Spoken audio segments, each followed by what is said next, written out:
Hello students, today's class is about the sonnet The World is Too Much With Us by William Wordsworth.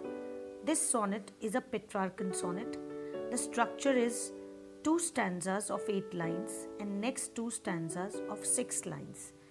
The first stanza, quatrain, the second stanza also a quatrain means 4 line stanza, and then 3 line stanzas which makes 6 lines. So 8 lines, the first part of the sonnet, that is octave, and the next 6 lines we call them sestet. The Petrarchan sonnet is designed in such a way or is written in such a way that the first 8 lines brings before us the problem and last 6 lines they give us a solution. The poet has given a solution in this sonnet also and has presented a problem in the first 8 lines. So, before we go to the explanation part, let me make a model reading for you. The world is too much with us, late and soon. Getting and spending, we lay waste our powers. Little we see in the nature that is ours. We have given our hearts away, a sordid boon.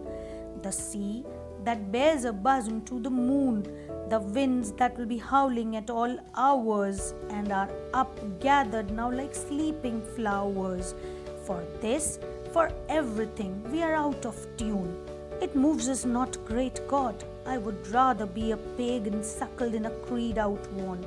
So, might I, standing on the pleasant lea, on this pleasant lea, have glimpses that would make me less forlorn, have sight of Proteus rising from the sea, or hear old Triton blow his reed horn.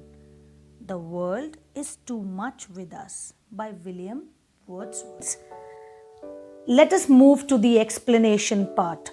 The world is too much with us, late and soon.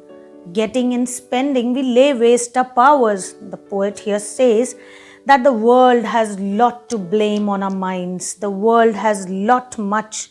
The world is too much with us. Too much, the world too much claims on our heads from us. Late and soon, later or sooner. Getting and spending, we lay waste our powers. We get and we spend. We earn and we spend. We lay waste our powers. We keep on laying waste our strengths, our energies, that is, our powers. They are going waste. Little we see in nature that is ours. The poet here advocates the beauty of the nature, the strength that nature gives you when you are in the company or in the lap of nature. So little we see, we don't have time. We are busy in material pursuits. The poet here wishes to say that we have little time to see and look into the nature or be in the company of nature that is ours. And we have given our hearts away, a sordid boon. He says this is a shameless gift, a sordid boon, a shameless blessing that we give, that we have given our hearts away in other pursuits. We have left what is good and important, and we have gathered what is unimportant. So a sordid blessing, we say. The sea that bears her bosom to the moon. The poet further comes in the next quatrain to the sea that lays her heart open for the moon or towards the moon.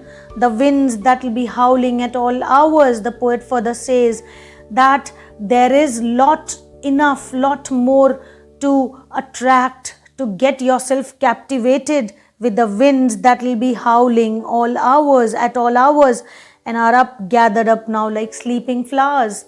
They are up gathered, they are intact, they are close, they are quiet like artificial flowers, sleeping flowers. The poet has used here the word sleeping flowers. The figure of speech can be, you can say, transferred epithet, where the flowers have been described as sleeping.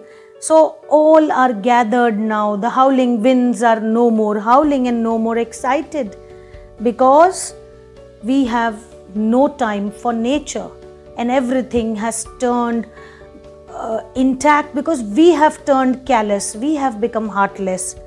For this, and everything. The poet further says, for this, for everything that is the part of the nature, and for everything we are out of tune. We are not in harmony with the nature. We do not like nature. We do not let ourselves liked in the company of nature. It moves us not, great God. And then he addresses God and says, it moves us not. And he also wishes. Generally, in a Petrarchan sonnet, the problem is expressed in the first 8 lines and the solution is given in the next 6 lines. So Wordsworth here comes up with a solution that I will not be limited, I won't be mastered and controlled by any particular religion or belief or faith. I would rather like to be a pagan suckled in a creed outworn, a creed which has no boundaries of any particular religion. And so might I standing on the pleasant lea, and I might be standing on this pleasant meadow or this beautiful plain and have the glimpses that would make me less forlorn, and I would be experiencing those glimpses that would make me less isolated, less disappointed, less moving towards demoralizing oneself. And he also shares Greek mythology characters, that is, have sight of Proteus rising from the sea, and then he would get the opportunity to have sight of Proteus. Who is Proteus? A character in Greek mythology who had the gift to work or to dispose of his sayings as a prophet, but when questioned would assume different shapes to elude their grasp. He would not answer, but he is a prophet and he wishes to see Proteus rising from the sea. Maybe in Greek stories, mythology or Greek myths, the Proteus might be discussed as rising from the sea, and hear the old Triton blow his wreath horn, a sea deity of Greek mythology, Triton. So he longs to meet both of them, see both of them in his pension mood, in his you can say leisure time, and moreover he advocates nature as bliss. I hope the explanation you have understood. The World is Too Much with Us by William Wordsworth. Let's recapitulate this sonnet as we have done in the session. Sonnet is a 14-line poem, and this sonnet, The World is Too Much with Us, is a Petrarchan sonnet. We also call it a classical sonnet or a Miltonic sonnet. The theme of the sonnet is spiritual loss. The first point that we can understand is people are alienated and disconnected from the world of nature. We don't have time for nature, and this sonnet is a lament, is a cry, is a mourning for modern man's failure to enjoy and appreciate nature. Neither he has time nor does he want to spend his time in appreciating nature. Then, the modern man has destroyed the vital part of his humanity. So the poet wishes to say, we all have destroyed the vital part of our humanity. We are no more human beings. He also appeals to the Almighty to be a pagan who is free from all religions or any particular religious belief. The rhyme scheme of the poem is, the first 8 lines we call as octave, and it has a rhyme scheme A B B A, A B B A, and then sestet, the next 6 lines, has got a rhyme scheme C D C D C D. Let us understand the meanings of few words and phrases that will help the students in preparing the poem. The first word, sordid. Sordid means very mean, base and unworthy.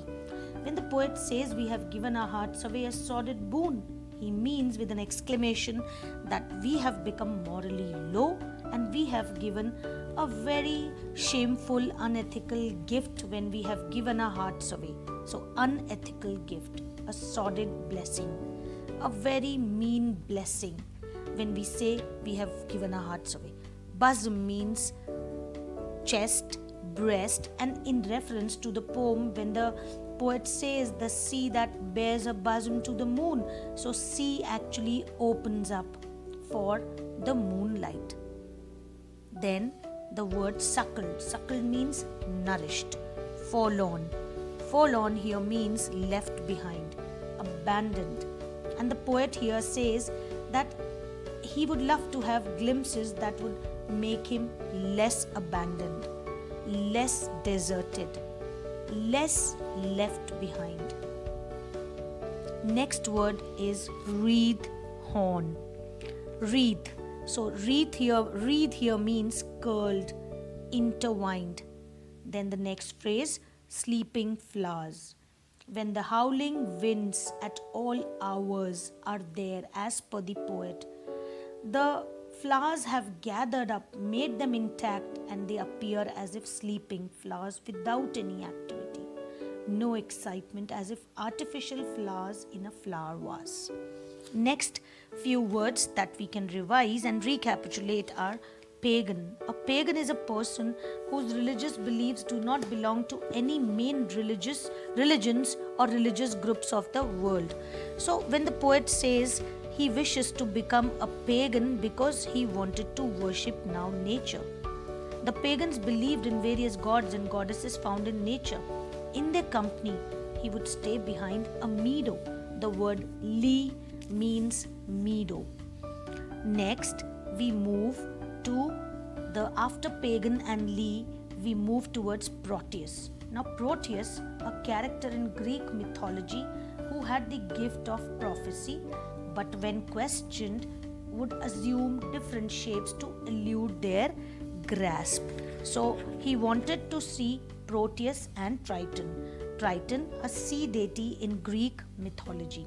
The poet reflects his feelings and emotions with these two characters of Greek mythology by saying that he would love to have sight of Proteus rising from the sea and Triton blowing his wreath horn. Now, wreath horn means conch shell. He would experience Triton blowing his shell. Then the word creed outworn. When the poet uses the word creed outworn, he actually means obsolete. The meaning of this phrase is obsolete. So he wishes to leave all and would like to become a follower of a creed which is outworn and obsolete and outmoded. So we have revised the words sordid, boon, bosom, suckled, forlorn, wreath, sleeping flowers, pagan, Triton, creed outworn, Triton and Proteus from Greek mythology. So I hope the students will be able to prepare nicely. Thank you.